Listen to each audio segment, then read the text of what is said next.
Welcome to The Pillars, the podcast of the 363rd ISR Wing of the United States Air Force.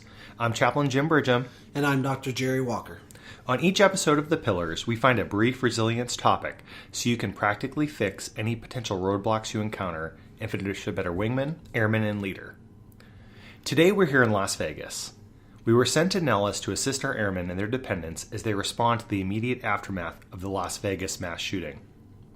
We thought it would be helpful to record this podcast and get it out to our whole wing, so you can pass it on to those you know who've been affected by this tragedy.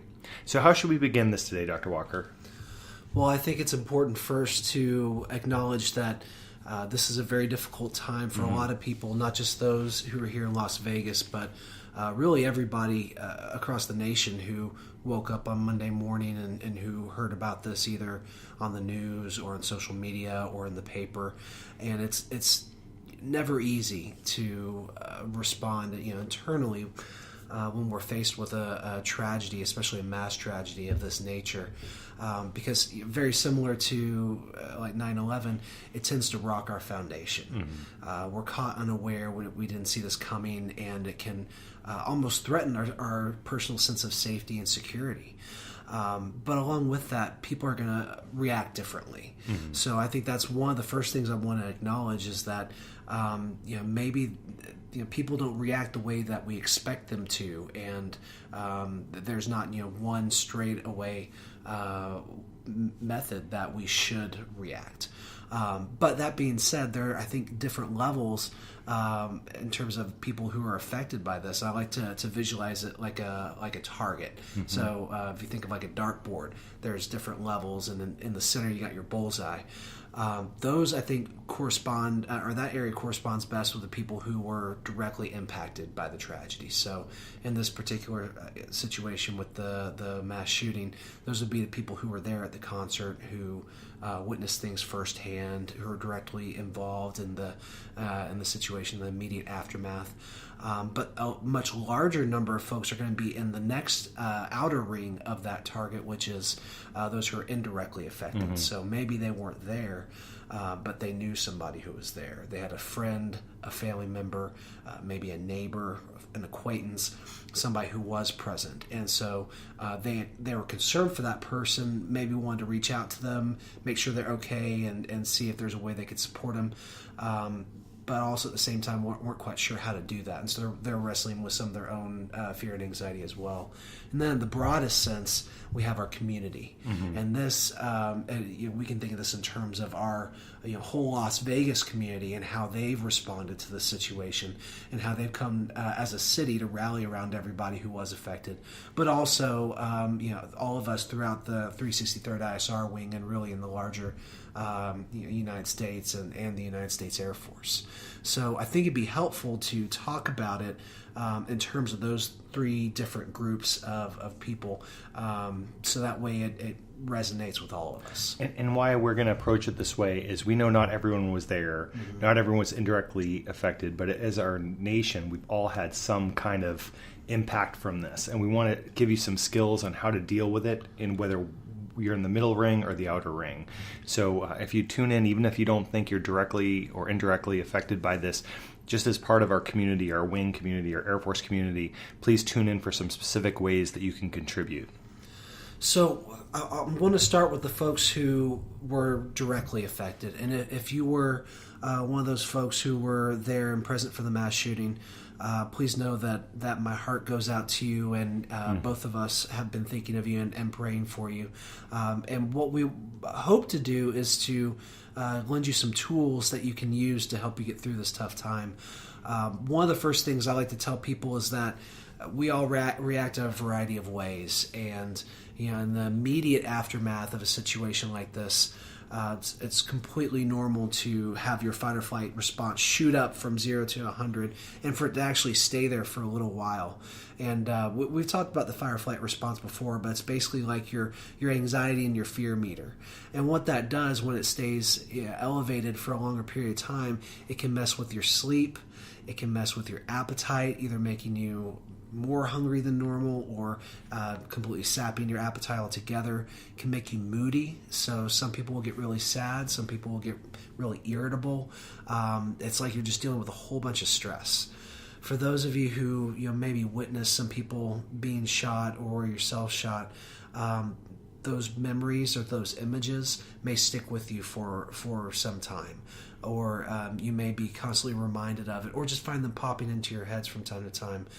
That is perfectly normal, okay? And for the majority of people, these things get better with time, and they actually start to decline in the few days or even weeks after the event. So doesn't mean that anything's wrong with you. In fact, we don't actually even diagnose post-traumatic stress disorder, PTSD, until at least a month after a situation like this. So, it's perfectly normal to experience these things because it's a normal reaction to an abnormal event. So, I hope that's some consolation if you have been experiencing those things. If it does really start to bother you and you find that it's not going away, there are some things that you can do. We'll touch on a few of those, but you can also seek help from somebody like myself, psychologist, or a chaplain. One of the biggest things to do in these times of need are just to rally around people who you trust and who you know will support you. Those can be friends, family members, a church, synagogue, anything. Absolutely. And it doesn't mean you have to actually talk about the situation. It's really just to be around people who can express their care and support for you. One of the next things I encourage people to do is to establish a normal routine. Or actually not establish, just to go back into their normal routine. Because you're living at this 100% stress, it can be really tempting to try to do anything you can to curtail it, which in a lot of people's cases will mean avoiding certain things that might normally minimally stress them out. That actually has a counterintuitive effect because you'll find that avoidance actually stays with you. So I encourage people to still get up in the morning around the same time, still go into work if they're feeling that they're capable of doing it, still spend time with family members, go out, do those things that you would normally do, and try not to let it disrupt your normal mode of life. And then another big thing is to take good care of yourself physically. Just by the same token, what I was just talking about, may be really easy to let your physical health decline. Maybe you back away from the exercise, or you start eating consolation foods, or maybe start drinking more alcohol, smoking more, using more tobacco products. This is the time where you need to really focus on staying physically healthy. So focus on your sleep, on your eating habits. And you're going to say something about exercise. The next one's actually exercise. It's related to that. And specifically, if you can, yoga. On Nellis, they do offer it, I think, 3 times per week in the base gym. And why I recommend it is there's a type of mindfulness meditation associated with it. It's also in community. And there's a lot of research after 9/11 with those who survived in New York who sought out yoga and spiritual practices that really helped them. They were also physical. And that was, I remember yoga was one of the things that the survivors of 9/11 said was most beneficial. It was one of the most beneficial, more than psychotherapy at all. The final one, too, is just a general meditation practice and also deep tissue massage and any kind of relaxation. If you feel like you're just too stressed out, any type of just meditation, whether that's using an app like Headspace or Calm, or finding massage, a deep tissue massage specifically that can help you along, that kind of physical touch can help a long way. Yeah, and we're just trying to counteract some of that fight or flight that's going on with you right now in any way possible. And you actually did yoga today. I did. In fact, while you were going around, and we've talked to quite a few people today, it was just a pretty long day, and I said, how can I get through this? So I went over to the gym and just took a yoga class. Now, I can't do everything. I'm not the most flexible person, but it helped, and it just helped to lower my stress level to a point where we can now come here tonight and record the podcast. Absolutely. One of the things, too, that we're talking about that we've been recommending to airmen is a journaling technique. Now, I'm pretty big on journaling because I find that my thoughts really get clarified and I can organize them into something coherent that really makes sense. Whereas when they're just running around my head, it's all abstract images and thoughts and emotions running around at 1,000,000 miles an hour. But when I slow down and write, for some reason it starts to really come together, and all of a sudden I am elevated to a higher level of understanding and insight. It's almost like a spiritual experience sometimes. Well, what I would encourage folks to do is to, when they wake up in the morning, write out 3 things that they want to accomplish that day, or that they're hoping to accomplish. And the reason that we do this is we want to have things to look forward to, and we want to build on that sense of hope and optimism. And you'll find that as you write these things down, you're coming that much closer to achieving it, because it's almost like saying a goal at the beginning of the day, and you're telling yourself, I'm going to have a good day, I'm going to get things done, I'm going to be successful.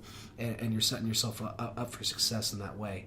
And then at the end of the day, whether you accomplish those things or not, write down before you go to bed 3 things that you're thankful for. Absolutely. And you'll find that you're over time, as this becomes a regular habit, practicing these things, you're more satisfied with your life.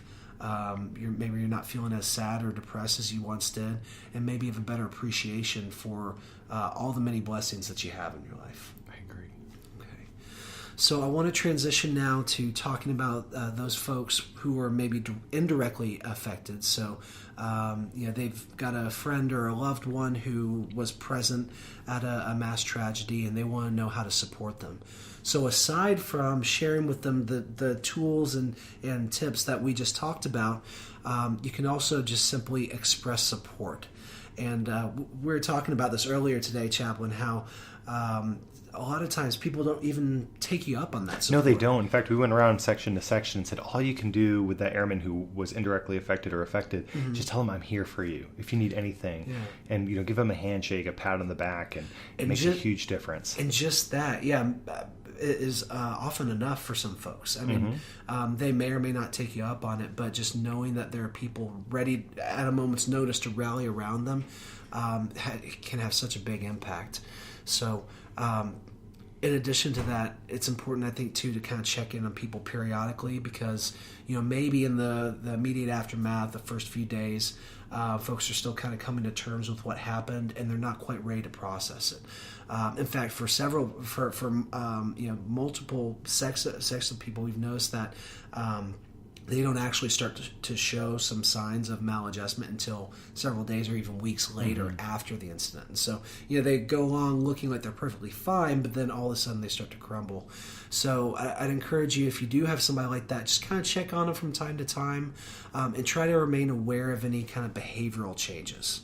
Yeah. So, the final one, too, I wanted to hit on is that ventilate and validate piece, which you've talked about before. Yeah. That's venting, letting them to speak out loud, and then validating what they're thinking. So they say, I just feel really upset about X, Y, and Z.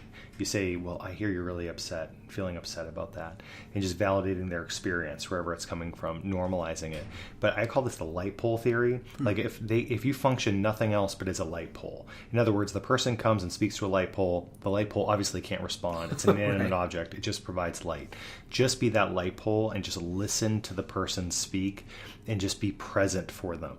That alone can go such a long way. And it doesn't require them going to a counselor, psychologist, chaplain in that case. It's just requiring someone to be there and listen and validate. Now, we're not saying don't bring them, but most of the time they just need a friend who's there to listen. And listening's a gift. Right. They don't need somebody who has all the answers or can give them practical advice. They just need to get this stuff out. But not everybody needs that. No. So correct. At the same time, you may not necessarily want to try to draw it out, but if they're coming to you saying, just be there. Yep. Yeah, perfect. Now, what if somebody maybe does express that they feel like they need to go talk to somebody? What are some resources for folks? So there's a number of resources for either active duty or dependent, especially. Okay. So you've got the chaplain, you have the mental health, you have the military family life counselor, and then, of course, Military One Source. Okay. So all of these are options that are readily available. If you can't find someone, you can always call the command post. You can call through your chain of command, and they'll get you. And that's for active duty, right? For active duty. So let's say we've got an active duty member who their spouse or their kids need to talk to somebody, dependent or... at least right now, Military Family Life Counselor, Military One Source, and then chaplains are there for dependents as well. And for mental health? Most mental health clinics are only going to see active duty personnel, so something to keep in mind. I would encourage, if dependent wants to talk to somebody, then probably the Military One Source. Yeah, Military One Source or MFLAC. And Military One Source, you can Google that right now. They're a great resource. They provide, I think it's 10 counseling sessions, if I remember correctly. Yeah, 10 to 12. 10 to 12. But either way, call them. They'll get you hooked in with a local counselor. And they can do telecounseling as well, which is over a video connection. So they can do have a whole bunch of resources available for your dependents as well. And Military One Source and Military Family Life Counselors are also open to the Air National Guard as well here. And that's just something to note. Outstanding. Okay, and that brings us to our third category, so the broader community. So, if you don't fall in one of those first two categories, you weren't directly affected, and you didn't necessarily know anybody who was directly affected, maybe you're still personally affected by this event, and you're still struggling with questions of the morality of the world, and what was the reason behind this event? What does it mean for me going forward? And it's a perfectly normal and rational thing with which to struggle. We've talked to a lot of people today who wanted to find a way to contribute. They saw this need in their community and they wanted to make a difference. I would encourage folks, if you are feeling that way, to find a manner of contribution that fits your own proclivities. So whether that's giving money to one of the many charitable organizations that are right out there right now, or giving blood. A lot of people have been doing that recently, or just giving your time to different volunteer efforts. But even more than that, just being a friend to those around you and reaching out. I'd like to encourage this Las Vegas community to continue to do something that I think they've really done well, which is emphasize the strength and the resilience of the city. One of the overwhelming themes that I gained today when talking to folks, especially those who've been here and grown up here, is that they feel like the city has responded with strength. And it was, we got knocked down, but we are coming together and we are going to fight and recover and move on even stronger than we were before. And I think that should be the message for everybody, is that, yes, this terrible thing happened, but we're going to be stronger because of it, and we're going to let it elevate us to an even better place. And then kind of like what we talked before about establishing a normal routine, continue to live your life, especially the same way that you did before. So I know there are some thoughts maybe floating around in the minds of the folks here about whether they really want to go back downtown or go to the Strip, attend a concert in the city, for that same sense of fear or insecurity that an event like this can cause in us. While that is a completely understandable response, it shouldn't stop you from doing those things that you want to do. In fact, this is the abject goal of terrorism, is to keep us from being able to live our lives. And the response from the city and the increased security actually makes this even safer than it was before. And so I'd strongly encourage folks to, if they have those reservations, still challenge yourself to go out and to live that life. Do those things that you want to do, live that lifestyle, but still remain vigilant. Don't completely let your guard down, right? Yeah, and the next principle is just to rely on your community of faith. And if you're a person of faith, whether that's church, synagogue, mosque, whether you're in the chapel community, or even if you're in like a yoga or meditation practice, find that community of people who are spiritual that can support you in that spiritual pillar. It's important to find that somewhere in your life. And then also, this is the biggest suggestion, and I believe this is a spiritual practice. The spiritual practice here is fasting. What I'm going to suggest, though, is in a fasting in a non-traditional sense, and that's fasting from social media. What I think so much of social media can become very negative, whether that's on your Twitter feed, Facebook, Snapchat, etc. There's a lot of negativity. And right now it's understandable. People are looking for someone to blame because there's not, although we have the person, the suspect, we don't know all the rationale behind in the choice. And people are just lashing out in every direction. And there's a lot of anger. And I know where that's coming from. You know where that's coming from. But it doesn't help us to read that and fill your soul, your heart, your mind with that. I'd suggest that you take maybe a 48-hour social media break and just say, give her a break and just shut off your Facebook. It'll be there. Your notifications, you'll find them, and it will help you so much.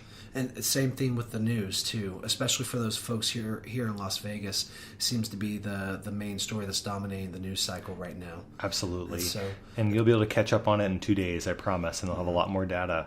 And what we've seen from the psychological research is that folks who are able to do that and just take a break from their social media, from their phone altogether, as impractical as that sounds, they get happier. Their anxiety goes down. They sleep better. It's phenomenal. And this, I think, is a perfect time to do exactly that, to take that break with the intention of then going back to it later. Yeah. So, okay. Well, Las Vegas, Nellis Air Force Base, we want to express to you our deepest love and support. Know that we are here for you, and many other airmen and Americans are here for you and out to support you. So if you have any questions, please reach out to us. You can contact us on Facebook and on the global address list. And most importantly, know that God is with you in this, and even in the midst of tragedy, He is present. So we want to thank you for listening to The Pillars, the podcast of the 363rd ISR Wing of the United States Air Force. I'm Chaplain Jim Bridgham. And I'm Jerry Walker.